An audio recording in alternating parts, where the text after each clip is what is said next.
Chapter 3 Death of a Seamstress. The Beamish and Dovetail families both lived in a place called the City Within the City.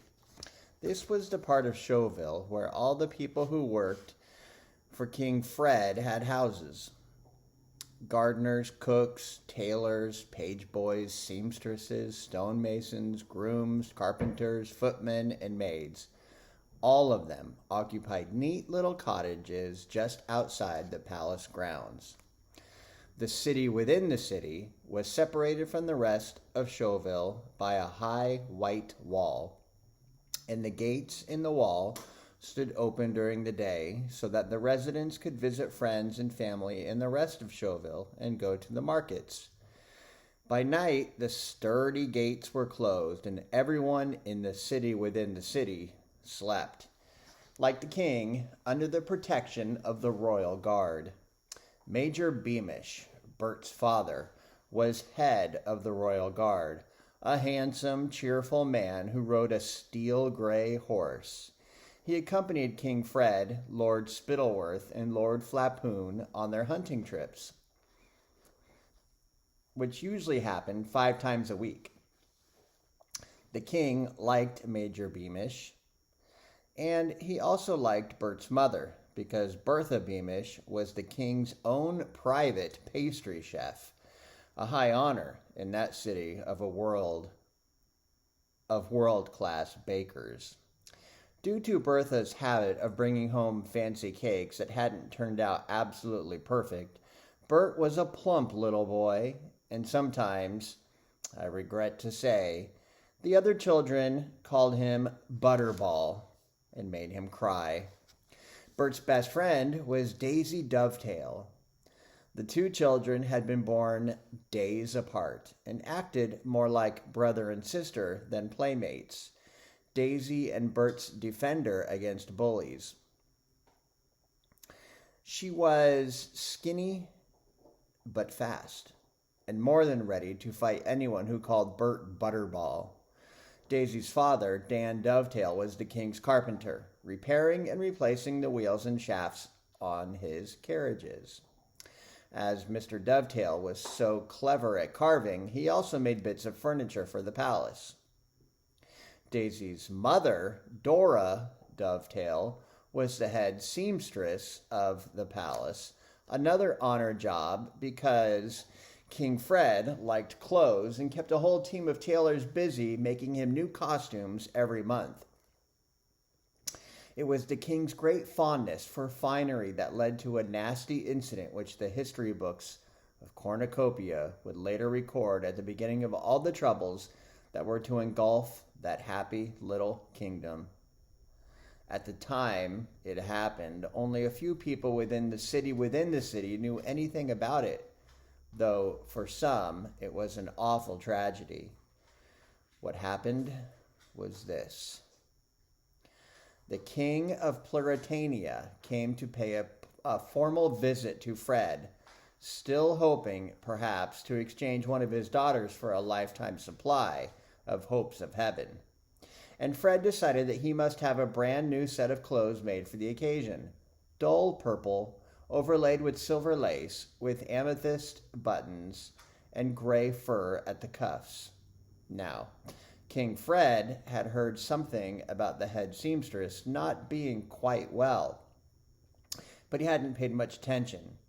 He didn't trust anyone but Daisy's mother to stitch on the silver lace properly, so gave the order that nobody else should be given the job.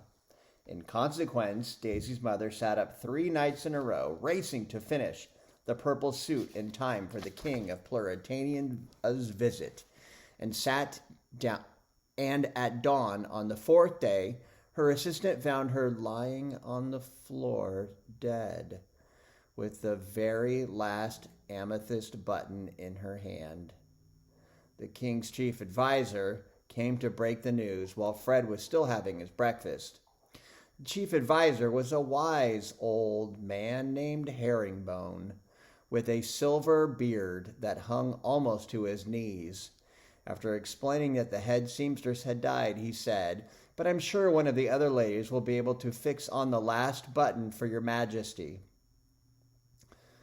There was a look in Herringbone's eye that King Fred didn't like. It gave him a squirming feeling in the pit of his stomach. While his dressers were helping him into the new purple suit later that morning, Fred tried to make himself feel less guilty by talking the matter over with Lords Spittleworth and Flapoon. "I mean to say, if I'd known she was seriously ill," panted Fred, as the servants heaved him into his skin-tight satin pantaloons, "naturally, I'd have let someone else sew the suit." "Your Majesty is so kind," said Spittleworth, as he examined his sallow complexion in the mirror over the fireplace. "A more tender-hearted monarch was never born." "The woman should have spoken up if she felt unwell," grunted Flapoon from a cushioned seat by the window. "If she's not fit to work, she should have said so. Properly looked at, that's disloyalty to the king, or to your suit, anyway." "Flapoon's right," said Spittleworth, turning away from the mirror. "Nobody could treat his servants better than you do, sire." "I do treat them well, don't I?" said King Fred anxiously, sucking in his stomach as the dressers did up his amethyst buttons. After all, chaps, I've got to look my blasted best today, haven't I? You know how dressy the King of Pluritania always is. It would be a matter of national shame if you were any less well dressed than the King of Pluritania," said Spittleworth. "Put this unhappy occurrence out of your mind, sire," he said. "Sire," said Flapoon, "a disloyal seamstress is no reason to spoil a sunny day." And yet, in spite of the two lords' advice, King Fred couldn't be quite easy in his mind. Perhaps he was imagining it, but he thought Lady Eslanda looked particularly serious that day. The servants' smiles seemed colder, and the maids' curtsies a little less deep. As his court feasted that evening with the King of Pluritania, Fred's thoughts kept drifting back to the seamstress, dead on the floor, with the last amethyst button clutched in her hand. Before Fred went to bed that night, Herringbone knocked on his bedroom door. After bowing deeply, the chief adviser asked whether the king was intending to send flowers to Mrs. Dovetail's funeral. Oh, yes," said Fred, startled. "Yes, send a big wreath, you know, saying how sorry I am and so forth. You can arrange that, can't you, Herringbone?" "Certainly, sire," said the chief adviser. "And, if I may ask, are you planning to visit the seamstress's family at all? They live, you know, just a short walk from the palace gates." "Visit them?" said the king pensively. "Oh, no, Herringbone, I don't think I'd like... I mean to say, I'm sure they aren't expecting that." Herringbone and the king looked at each other for a few seconds. Then the chief adviser bowed and left the room. Now, as King Fred was used to everyone telling him what a marvelous chap he was, he really didn't like the frown with which the chief adviser had left. He now began to feel rather cross than ashamed.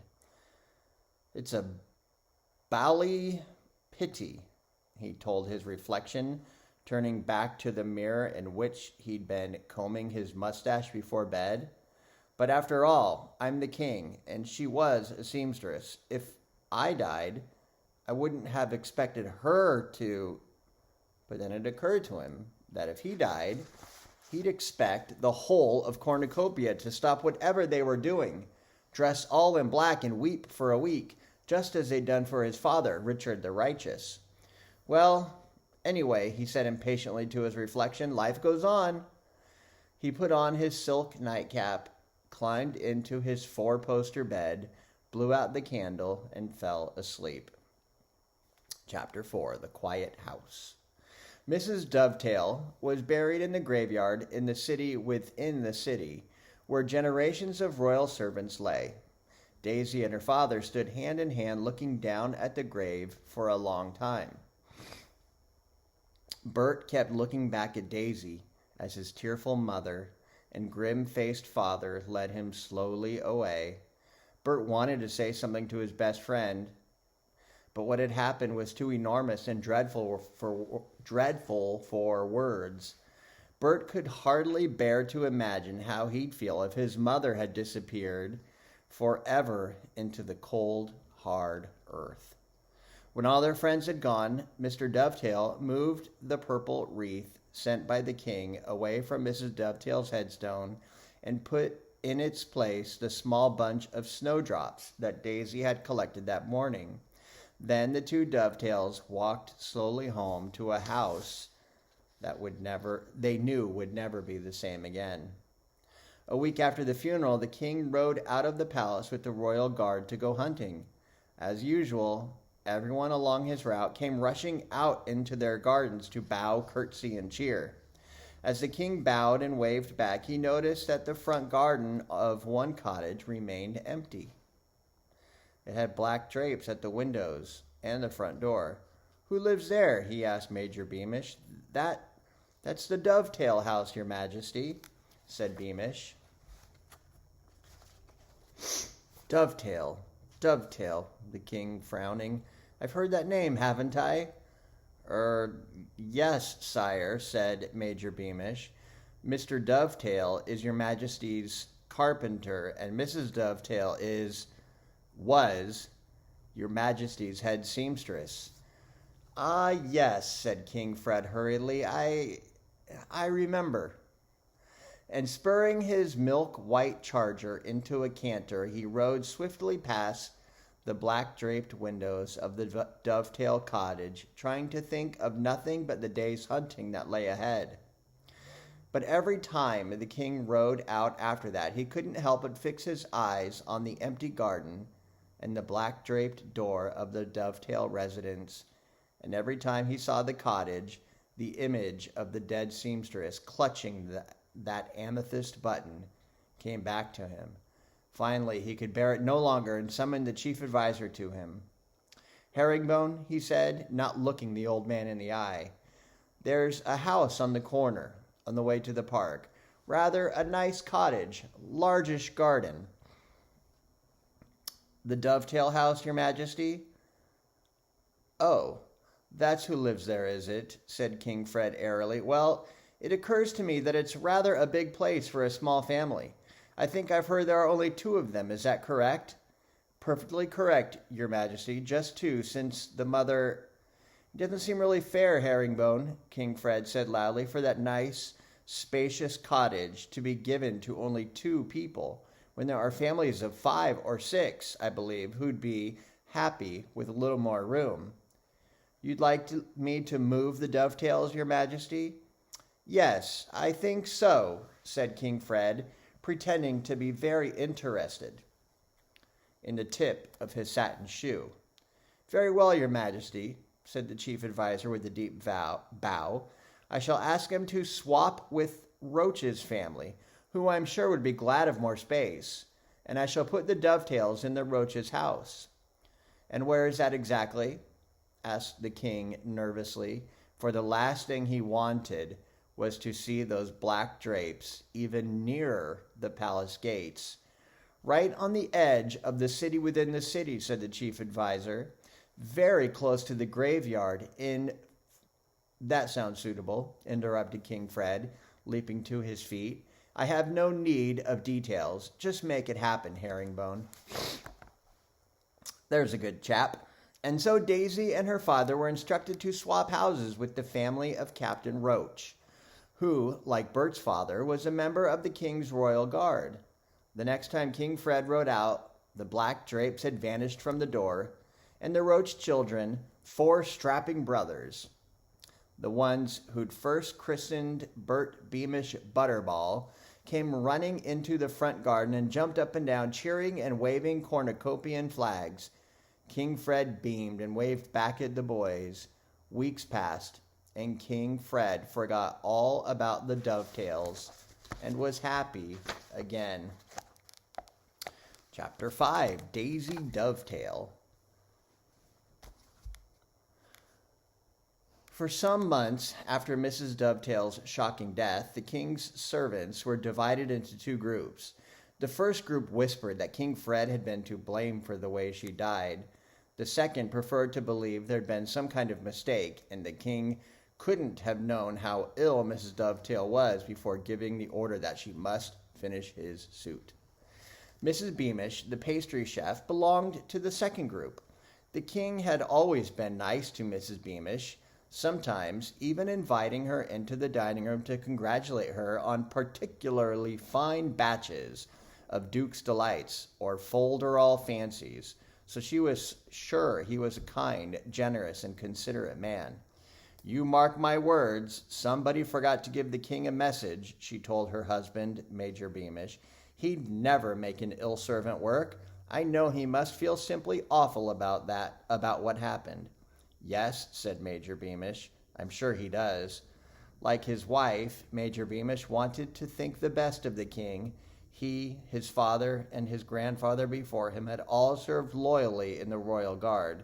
So even though Major Beamish observed that King Fred seemed quite cheerful after Mrs. Dovetail's death, hunting as regularly as ever, and though Major Beamish knew that the Dovetails had been moved out of their old house to live down by the graveyard, he tried to believe the king was sorry for what had happened to his seamstress, and that he'd had no hand in moving her husband and daughter. The Dovetails' new cottage was a gloomy place. Sunlight was blocked out by the high yew trees that bordered the graveyard, although Daisy's bedroom window gave her a clear view of her mother's grave through a gap between dark branches. As she no longer lived next door to Bert, Daisy saw less of him in her free time. Although Bert went to visit Daisy as often as possible, there was much less room to play in her new garden, but they adjusted their games to fit. What Mr. Dovetail thought about his new house, or the king, nobody knew. He never discussed these matters with his fellow servants, but went quietly about his work, earning the money he needed to support his daughter and raising Daisy as best he could without her mother.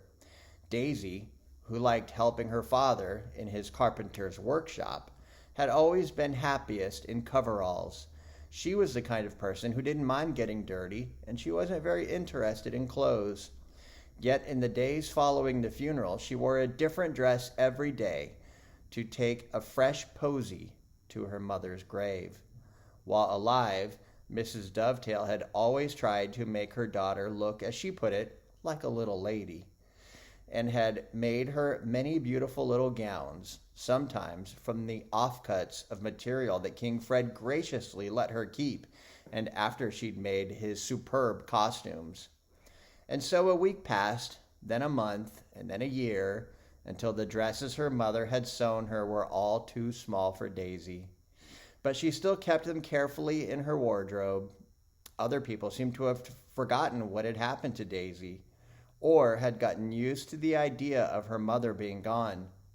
Daisy pretended that she was used to it too. On the surface, her life returned to something like normal. She helped her father in the workshop, did her schoolwork, and played with her best friend Bert, but they never spoke about her mother, and they never talked about the king. Every night, Daisy lay with her eyes fixed on the distant white headstone, shining in the moonlight, until she slept.